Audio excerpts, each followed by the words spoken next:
ಹೊಡಿರೆ ಅದಿಗೆ ಜಾರ ತಾಲುವೆ ಭಂಗನ ಪಾಯಸ ನಾಯಕ ಒಂದೆಲ್ಲ ಮುಗ್ದತ್ತೆ ಒಲ್ಲತ್ತಿತ್ತಂತೆ ಹಂಗೈತೆ. ಮೊದಲು ಎಲ್ಲರೂ ಬೇಕಂತೀರಿ. ಹೌದು. ಕಬ್ಬ ಬಟ್ಟಿ ಕಡ್ದು ತಿಂದಿರಿ ನೀವೆಲ್ಲ ಕಬ್ಬ. ಹೌದಪ್ಪ. ಇವ್ರು ಕುದಿ ಕಡ್ದು ತಿಂದಾರ. ಬಹುತೇಕ ಪುಣ್ಯಾತ್ಮರೇ ನನಗನ್ಸೋ ಮಟ್ಟಿಗೆ ಹತ್ತೂರದು ಬನಸಿದ್ದ ಮಹಾರಾಜರ ಮನಿ ಎಂದು ಬಿಟ್ಟಾರಂತ ಕೇಳಿದ್ರ ಅವ್ರು 10ನೇ ವರ್ಷದಾಗ ಬಿಟ್ಟಿರ್ಬೇಕು ಅವ್ರ ಮನಿ. ಹೌದು ಹೌದು. 10ನೇ ವರ್ಷದಾಗ ಬಿಟ್ಟಿರ್ಬೇಕು ಅವ್ರ ಮನಿ. ಆ ಪುಣ್ಯಾತ್ಮ ಹೇಗದಾನಂತ ಕೇಳಿದ್ರ ಮೊನ್ನೆ ಕೆಂಪಾಡದವ್ರು ಹೇಳು ಸೈಕಲ್ ಮೋಟರ್ ತಗೊಂಡು ನಾವು ಹೋಗೋ ಕಾಲಕ್ಕೆ ನಾವು ಅಕಸ್ಮಾತ್ ಅಜ್ಜ ಬರ್ತೇವಂತ ಗಾಡಿ ಮೇಲೆ ತರಿವಿ ಕೇಳಿದ್ರೆ ಮಾತ್ರ ಬರ್ತಾನೆ. ಕೈ ಮಾಡಿ ಸಹಿತ ನಾ ಗಾಡಿ ಮೇಲೆ ಕುಂದ್ರು ನಾನು ಒಯ್ರಿ ತಿಳ್ಕೊಳ್ಳಿ ಕೇಳಿಲ್ಲ. ಹೌದು ಹೌದು. ಇದು ಪುಣ್ಯಾತ್ಮರೇ ಈ ಬದುಕಿನೊಳಗೆ ಸಂತರು ಎಂತವ್ರು ಸಿಗ್ತಾರಂತ ಕೇಳಿದ್ರ ಅದಕ್ಕೆ ಮಹಾತ್ಮ ಹೇಳ್ತಾರ ಏನಂತ ಅಂದ್ರಿಪ್ಪ. ಸಂತಾತಿ ಚರಣಿ ಮಸ್ತ ಕರುಣಿ ಘರ್ಸನಿ ಪಾಪಗೆಲೆ ಜೋಡನಿ ಪಾಂಡುರಂಗಲಿ ಧಾವನೆ ಅಂತ ಹೇಳ್ತಾರ. ಗುರು ಎಂತಾವಿರ್ಬೇಕು ಅಂತ ಕೇಳಿದ್ರೆ ಸಿದ್ಧಾರೂಢನಂತ ಗುರು ಇರಬೇಕು, ಗುರುನಾಥರೂಢನಂತ ಶಿಷ್ಯ ಇರಬೇಕು, ಸೋಮಗನಿಂತ ಬೆಳಗುವ ಗುರು ಬೇಕು, ಶ್ರದ್ಧೆಯಿಂದ ದುಡಿಯಂತ ಪುಣ್ಯಾತ್ಮರ ಅಮ್ಮೋಗ ಸಿದ್ಧನಂತ ಶಿಷ್ಯ ಇರಬೇಕು, ಕಾಡಿದ್ದ ಗುರುವಿಗೆ ಬೇಡಿದ್ದನ್ನು ತಂದುಡ್ತಕ್ಕಂಥ ಶಿಷ್ಯ ಇರಬೇಕು, ಕಾಡಿ ಪರೀಕ್ಷೆ ಮಾಡ್ತಕ್ಕಂಥ ಗುರು ಇರಬೇಕು, ಬೀರದೇವರ ಮಾಳಿಂಗರ ಅಂತ ಬಂಧುಗಳೇ ಹೇಳ್ತದ.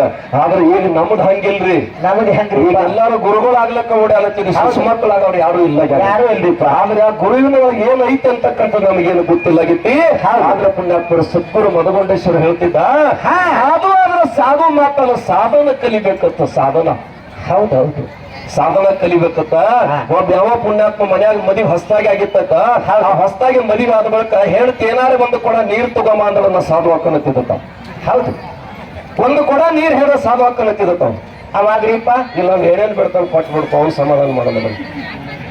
ತಮ್ಮ ತಿಳ್ಕೊಂಡು ಒಂದಿಟ್ಟು ನೀ ಎದ್ ನೋಡ ನನಗೆ ಹಂಚಿಕೆಲ್ಲ ಬರ್ಲಾದ ತಿಳ್ಕೊಂಡು ನಿನ್ ಮತ್ ಹಾಡಾಗಿ ಎಬ್ಬಿಸ್ತೀವಿ. ಇಲ್ಲ ಕುರ್ಚಿ ಮೇಲೆ ಕೊಂಡಿಲ್ಲ ಅಲ್ಲೇ ಕೂತ್ಬಿಡ್ ನೆಗಿ ಇಲ್ಲ.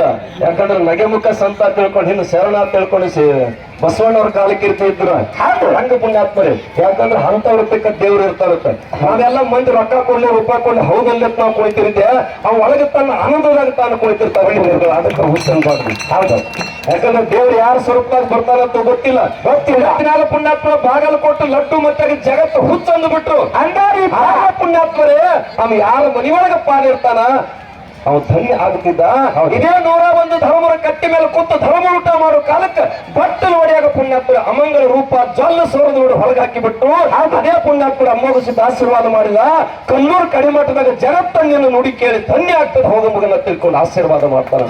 ಹೌದು ಹುಚ್ಚಲ್ಲ ನಾವು, ಹೌದಲ್ಲ ಪುಣ್ಯಾತ್ಮರೇ.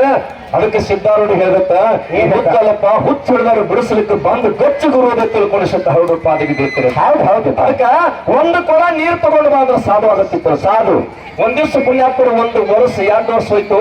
ಹಾಗಾಗಿ ಸಮಾಧಾನ ಆಗಲ್ಲ. ನೆರಮನಿ ಮುದುಕಿ ಕಡೆ ಹಾಡಲ್ಲ.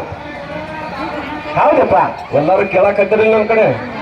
ಮತ್ತ ಆ ಕಡೆ ತಾಟಗಳು ಮತ್ತೆ ಮಾವಿನಕಾಯಿ ಶೇಖರಣೆ ಐತಿ ಸಂಪೂರ್ಣ ಮಾಡಿಟ್ಟಾರೆ. ಏನು ಕಾಳಜಿ ಮಾಡಬೇಡಿ. ಹಿಂಗತ್ತಾರಿಪ್ಪ ಎಲ್ಲರೂ ಹೋಗಿ ಮಂದಿ ಹೇಳಿದ್ರು 1 ಲಕ್ಷ ರೂಪಾಯಿ ಮಾವಿನಕಾಯಿ ತಂದಾರ. 1 ಲಕ್ಷ. ಈಗ ನಿಮ್ಗೆ ಹೇಳ್ತಾನೆ ಕೇಳಿ ಒಂದೊಂದು ಮನ್ಯಾಗ ಮಾವಿನಕಾಯಿ ಶಿಖರಣೆ ಮಾಡ್ಬೇಕಾದ್ರೆ ಮಾವಿನಕಾಯಿ ಭಾಳ ತುಟ್ಟಿಗೆ ಬಿಡ್ರಿ ಅಂತಕ್ಕಂಥ ಕಾಲ ಐತಿ. ಆದ್ರೆ ಇಲ್ಲಿ ಬೆವನೂರು ಅಮ್ಮೋಗಿಸಿದ್ದನ್ನು ಜೋಡಿಗಾಗಿ ಏನಾಯ್ತು ಅಂತ ಕೇಳಿದ್ರೆ ಪುಣ್ಯಾತ್ಮರ ಒಂದು ತಗದೊಳದ್ರೆ 9 ತಯಾರಾಗ್ತಕ್ಕಂಥ ಜೋಡಿಗೆ ಬೆವನೂರು ಅಮ್ಮೋಗಿಸಿದ್ರು ಜೋಡಿಗೆ ಬಂಧುಗಳಿಗೆಲ್ಲ. ಹೌದಪ್ಪ ಅಂತ ಶಕ್ತಿ ಇಲ್ಲ ಐತಿ. ಅದಕ್ಕೆ ಎಷ್ಟು ಸಾಧರು ಬರ್ತಾರೆ. ಸಾಧರು ಪುಣ್ಯಾತ್ಮರ ಸದ್ಗುರು ಮಧುಗೊಂಡೇಶ್ವರ ಈ ಊರಿಗೆ ಬಂದಾಗ 3 ಲೋಡ್ ಕಾಳು ಹೋಯ್ತಿದ್ರು. 3 ಹೌದು. ಮತ್ತು ಎಲ್ಲಾ ಜನ ಹೆಂಗಿದ್ರು ಖುಷಿದಿಂದ ಖುಷಿ ಇರ್ತಕ್ಕಂಥವ್ರು. ಅದಕ್ಕೆ ಬಂದಗಳೇ ಬಹುತೇಕ ಮಹಾರಾಜರಿಗೆ ಊರಿಗೆ ಬಂದ್ರಂದ್ರೆ ಸುತ್ತ ಜಾತ್ರೆ ಇರ್ತೈತೆ. ಅವ್ರ ಸುತ್ತ ಅಂತ ಶಕ್ತಿ ಆ ಪುಣ್ಯಾತ್ಮ ಮಾಡಿ ಹೋದ. ಅವರು ಪುಣ್ಯದಿಂದ ನಾವು ಇವತ್ತು ಊಟ ಮಾಡುವಂತ ಕಾಲ ಐತಿ. ಅದ ಜಗದ್ಗುರು ಸಿದ್ಧಾರೂಢ ಎರಿ ಮಣ್ಣಿನ ಅಂಬಲಿಕ್ಕೆ ಕೊಡುದು ಅವ್ರ ಹೆಸರಿನ ಮೇಲೆ ಇವತ್ತು ನಾವು ಕರಿಗೌಡ ಊಟ ಮಾಡತ್ತೀವಿ. ಆ ಸದ್ಗುರು ಮಧುಗೊಂಡೇಶ್ವರ ಒಂದ ಧೋತ್ರ ಉಟ್ಕೊಂಡು ಒಂದ ಧೋತ್ರ ಕಳೆದ್ರು ಅವ್ರ ಹೆಸರ ಮೇಲೆ ದಿನಕ್ಕೊಂದು ಅಂಗಿ ಹುಡುಗ ಕಾಲ ಐತಿ ನಮಗೆ. ಅದಕ್ಕೆ ಪುಣ್ಯಾತ್ಮರ ಹೆಣ್ಮಗಳು ಕೇಳಿದ್ರು ಸಾಧು ಆಗ್ತಾನೆ ಹೆಂಗ ಆಗಾಮಿದ್ರೆ ಆಗಿಬಿಡತ್ ಹೇಳಂದ್ರೆ ಬದುಕಿ ಅವಾಗ ಇಕ್ಕಿದ್ರಿಪ್ಪ. ಆ ಹೆಣ್ಮಗಳಂದ್ರು ನಿಂದೇನ ಆಗೈತಿ ಈಗ ಒಂದು ಕಾಲ ಒಳಗದ ಈಗ ಒಂದು ಒಳಗ ಒಂದು ಹೊರಗೆ ಐತಿ. ಸಾಧು ಅಂದ್ರೆ ನನ್ನ ಗತಿ ಏನಂದ ಹುಚ್ಚಿ ಆಗವ್ರಿಂದ ಹೇಳ್ತಾರ ಹೇಳ್ಬಿಡೋದು. ಹೌದು. ಮನೆಗೆ ಬಂದ್ರೆ ಹೆಣ್ಮಗಳು ಹೊಳ್ಳಿ ಬಂದ ತಕ್ಷಣ ಪುಣ್ಯಾತ್ಮರೆ 1 ಕೊಡ ನೀರು ತಗೊಂಬರಿ ಅಂದ್ರು ಇವು ಸಾಧು ಹಾಕನಂದ. ಸಂಜೆ ಪುಣ್ಯಾತ್ಮರೆ 2 ಗಂಟೆ ಆಗಿ ಹೋಗಿತ್ತು. ಆಕೆ ಹೇಳಿದ್ರು ಸಾಧು ಆತನಂತ 3 ವರ್ಷ ಹೊಡೆಯಾತಿದ್ದೆ ಆಗೇ ಬಿಡಂದಳಕ್ಕೆ.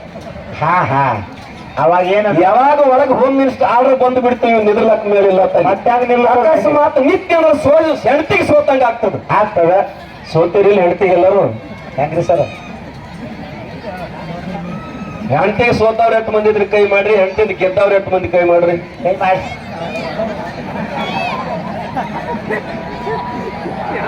ಅಂದ್ರ ಕೈ ಎಲ್ಲಾರು ಬಿಟ್ಟರೆ ನೀವು ಎಲ್ಲಾರು ಸೋತಿರಿತ ತಿಳ್ಕೊಂಡು ಹಂಗಾರಪ್ಪ ಇದು ಮತ್ತೆ ಒಬ್ರು ಎತ್ತಿರಲ್ರಿ. ಹಾ ಎಲ್ಲ ಸೋತಾರನ. ಹುಚ್ಚಿ ಸೋತದು ಕೆಟ್ಟ ಅಂತ ತಿಳ್ಕೊಬೇಡ. ಹೆಂಗ್ರಿಪ್ಪ ಹೆಂಡತಿಗೆ ಸೋಲ್ಬೇಕಾಗಿತ್ತು. ಹಾ, ಹಾ. ಯಾಕೆ ಸೋಲ್ಬೇಕಾಗಿತ್ತು ಅಂದ್ರೆ ಯಾಕಪ್ಪ? ಸುರಿಗೆ ಸಟ್ಟು ತಂದಿರ್ತಾರ, ಸುರಿ ಸಂಸಾರ ಸಟ್ಟ. ಹೌದು ಅವ್ರ ಸಂಸಾರ ಸಟ್ಟು ತರೋದು ನೀ ಬಾಯಿ ಕಿಸ್ಕೊಂಡು ನಿಂತು ನೋಡಿರ್ತೀನಿ. ಹೌದಪ್ಪ ನೋಡಿರ್ತಿಲ್ಲ. ಹಾ. ನಾವು ಹೆಣ್ತಿನ ಕಾರ್ಯಕ್ಕೆ ಬಂದಿದ್ದು ಎತ್ತಿನ ಗಾಡಿ ಹುಡ್ಕೊಂಡು. ಹೌದು ಹೆಣ್ಮಗಳು ಕಳ್ಸಾಕತ್ತಿರತ್ತೆ ಎಲ್ಲಾರು. ಹಾ. ಊರಿಗೆ ಊರು ಅಳ್ತಿತ್ತ ಇವ್ ಗಾಡಿಯಾಗ ನಿಂತು ನಕ್ಕೋತ್ ನಿಂತು ಬಿಟ್ಟಿದ್ದು. ಯಾಕ್ರಿಪ್ಪ ಅಲ್ಲಿ ಒಬ್ಬ ಸಾಧು ಮಹಾರಾಜ್ ಬಂದು ತಿಂತಾವ. ಹಾ ಹಾ ಹುಚ್ಚಿ ಊರೆಲ್ಲ ಅಳಾಕತ್ತೈತಿ, ಹೆಣ್ಮಗಳ ಕಣ್ಣೀರ್ ಹಾಕ್ಲಾಕತ್ತೈತಿ, ಕಳ್ಳರ ಐತಿಲ್ಲ ನಿನಗ.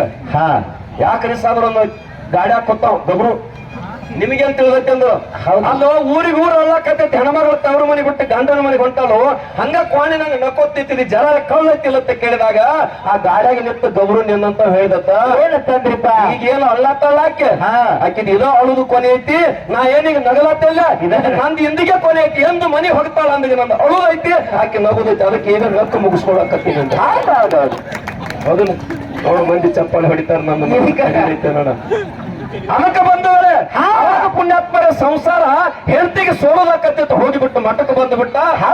ಕೇಳಿದ ಗುರುಗಳಿಗೆ ಸರ್ ನಾ ಸಾಧು ಆಗ್ತೇನೆ ಒಪ್ಕೊಳ್ಳಂದು ಅಲ್ಲಿ ಅರಿವಿರೋ ಇದನ್ನ ಕಲಿ ಅದನ್ನ ಹಾಕೊಂಡ್ರ ಖರೆ ಇದಪ್ಪ ಇದನ್ನ ಕಲಿ ಅದನ್ನ ಹಾಕೋ ಸುಮ್ ಉಂಡು ಕುಂಡದು ಮಠದಾಗ ನಡೆಯಂಗಿಲ್ಲ. ಇಲ್ಲ ಒಂದು 100 ಹುಂಚಿಗಿಡ ಅದಾವ, ಒಂದು ಕೊಡ ತಗೊಂಡ್ 100 ಹುಂಚಿಗಿಡಕ್ಕೂ 100 ಕೊಡ ನೀರ್ ಹಾಕಿ ಬಿಡಂದ.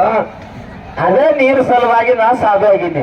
ಒಂದು ಕೊಡದ ಸಲುವಾಗಿ ಮಠಕ್ಕೆ ಬಂದಿನಿ, ಇಲ್ಲಿ 100 ಕೊಡ ಬಂತು ಪುಣ್ಯಾತ್ಮ. ಸುಮ್ಮ ಅಲ್ಲೇ ಹೆಂಡತಿಗೆ ಅನುಕೂಲ ಆಗಿದ್ದೀರಿ, ಚಲೋ ಆಕೇಪ ಅಂತ.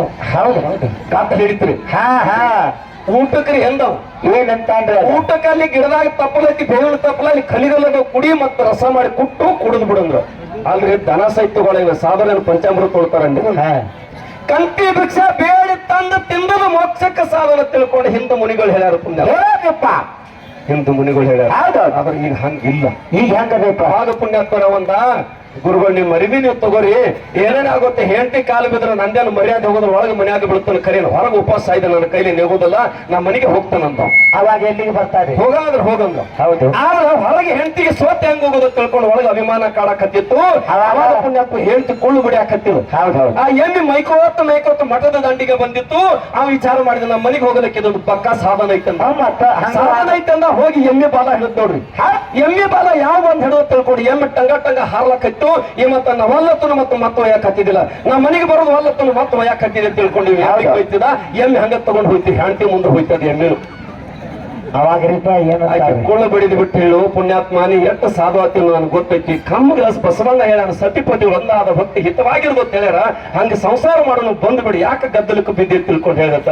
ನೀ ಹೇಳೋದು ಖರೆ ಐತೆ, ಸಂಸಾರ ಏನಪ್ಪ ಆಡತ್ತೆ ಖರೆ, ಒಳಗೆ ಪಾರಮಾರ್ಥ ಬಹಳ ಕೆಟ್ಟೈತೆ ಅಂತ ಅವಾಗ ಬಂದತ್ತೆ. ಹೌದು ಅದಕ್ಕ ಪಾರಮಾರ್ಥ ಹೆಂಗೈತಿ ಅಂತ ಕೇಳಿದ್ರೆ ಪುಣ್ಯಾತ್ಮರು 9 ಮಗ್ಗಿ ಇದ್ದಂಗಿತ್ತು. ಹೌದು ಹೆಂಗೈತಿ ಅಂತ ಕೇಳಿ 8 ಮಗ್ಗಿ ಎನಿಸಿದಂಗ. ಹೌದು 8 2 16 6 ಬಂದ ಕೂಡಿಸ್ರ 8 3 4 ಮತ್ತ 2 ಕೂಡಿಸ್ರ ಕಡಿಮೆ ಹಾಕೋತ್ ಗೊತ್ತಿಲ್ಲ, ಹೌದಿಲ್ಲ?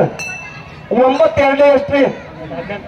8 1 ಕೂಡಿಸ್ರ 9 3 27 7 2 ಕೂಡಿಸ್ರ ಇದು ಕಡೆ ತನಕ ಬಗ್ಗೆ ಎಣಿಸಿ ಬರೋಬ್ಬರಿ ಇರ್ತೈತೆ.